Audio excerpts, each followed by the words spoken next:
Алдыңғы видеода уәде еткендей, көлдің балығының тазалау әдісімен бөлісетін боламын. Видеоның соңына дейін қараңыздар. Видеоның соңы өте қызық болады, достар.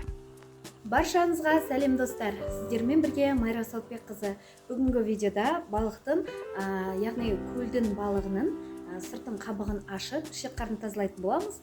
Менімен бірге болыңыздар. Видеоның соңына дейін қарап, лайк басып, комментарий жазуды ұмытпаңыздар, достар.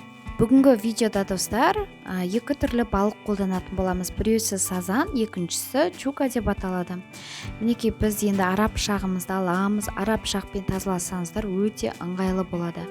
Қырған кезде мінекей төбесіндегі біздің қылтанақтарын баса отырып төмен қаратай тартсаңыздар, мінекей ара пышақтың басына барлығы ілініп, астыға қаратай сырғып түсетін болады.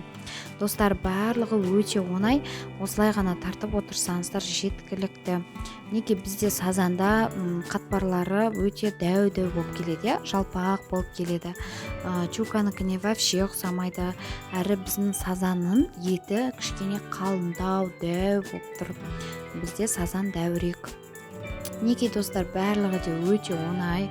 Және біздің сазанымыздың, басқа да балықтарымыздың іш жағында да осындай қатпарлары болады. Соны да жақсылап тазалап алып тастаңыздар. Әрине адам көзіне көрінбейді, бірақ осылай біздің пышағымызбен үйкеген кезде ол шығады. Мінекей видеода көріп тұрғандай барлығын төбесін, жотасын, осы алдыңғы іш жағындағы аппақ жерлерде де болады. Сол жақтың бәрін тазалап аламыз. Енді чукамызға кезек келді.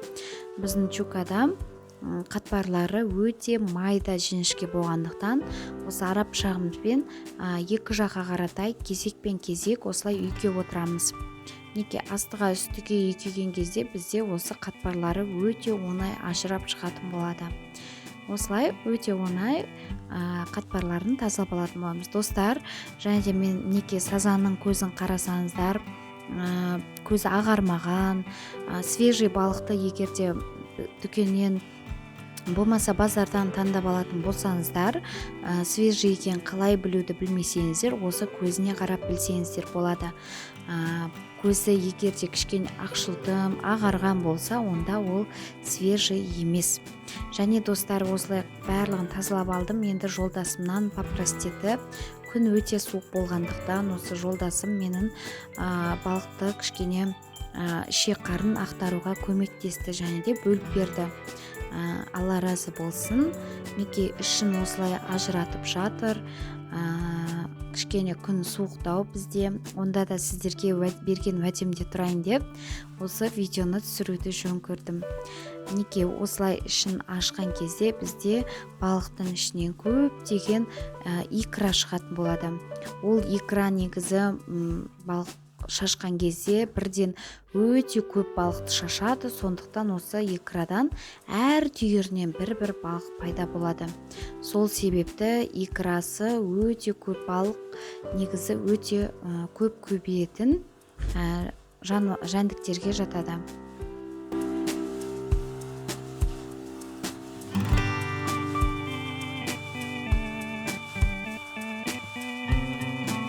Неке ішек-қарын ашығаннан кейін осы біздің бас жағында жабырасы болады.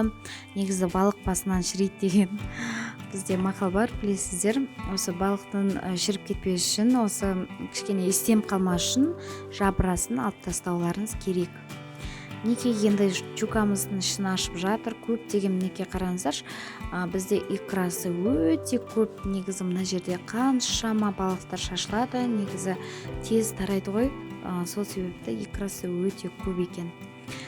Икрасынан да біз өте дәмді осындай ас дайындадық.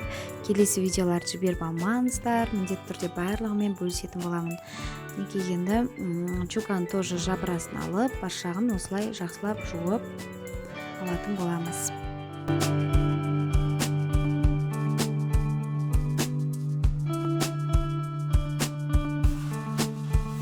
Мінекей ішіндегі жота жағындағы қараларын кетіріп тап-таза етіп жуып аламыз.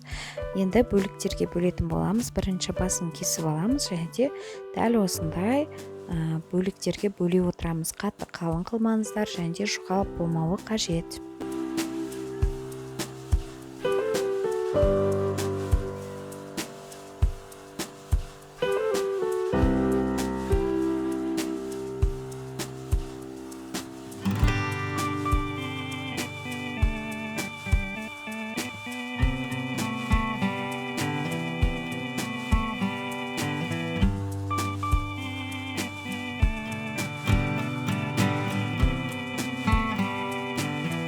Енді чукаға кезек келген кезде чуканы дәл осылай жота жағынан төмен қаратай сырғыда отырып екі бөлікке бөліп алатын боламыз.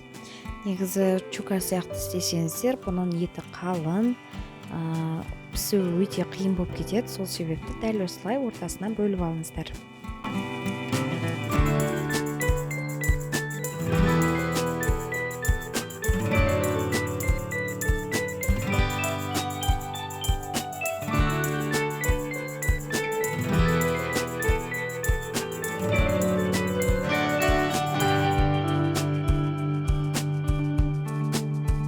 Мінекей бөліп алғаннан кейін дәл осындай бөліктерге бөлеміз. Кішкене бізде бұның сүйегі қаттылау, сазан өте дәу болғандықтан ұрап отырып арқардай бөліктерге бөлсеңіздер болады.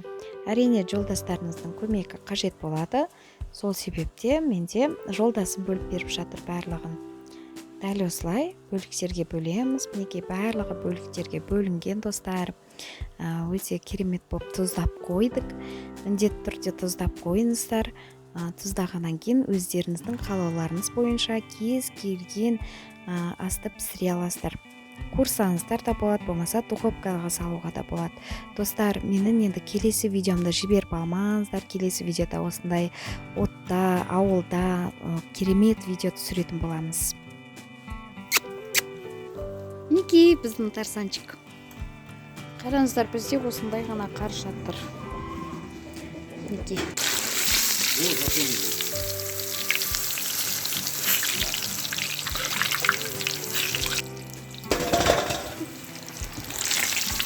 Майға түсіп кетсе ма? Адамды кейдірі. Достар, келесі видеода өте керемет видеомен бөлісетін боламын. Міндетті түрде жіберіп алмаңыздар. Менің арнама тіркеліп, колокольчикті басып қойып ұмытпаңыздар. Осындай дәмді ас дайындайтын боламыз. Ауылдағы қызықтармен бөлісетін боламын. Сіздермен болған келін Майра Құлан. Қош сау болыңыздар.